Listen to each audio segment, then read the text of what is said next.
দখল। আপনাদের আয় 15 কোটি টাকা, এত বড় দল, আসলে আমি ভাবছিলাম আয়টাকে একটু দলের তুলনায় কম কিনা। সারা দেশে বিএনপি নেতা কর্মীরা যে কোটি কোটি টাকা চাঁদাবাজি করে, দখল বাণিজ্য করে, এসব করে বেড়াচ্ছে, সেগুলো দলের ফান্ডে না দিয়ে কি কিছু কিছু দলের ফান্ডে দেয় না, না পুরোটাই নিজেরা রেখে দেয়? 15 কোটি টাকা আয় কমই মনে হচ্ছে না?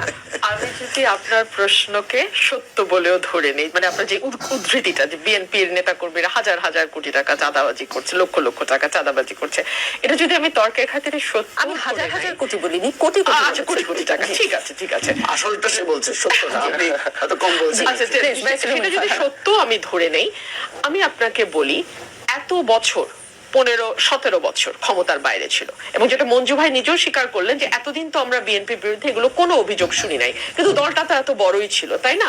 তো তখনও তো দলটা চলেছে, তাই না?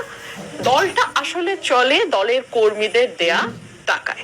দলের কর্মীরা প্রত্যেকের নির্ধারিত চাঁদার পরিমাণ থাকে, কে কত টাকা তার পদ অনুযায়ী স্ট্যান্ডিং কমিটির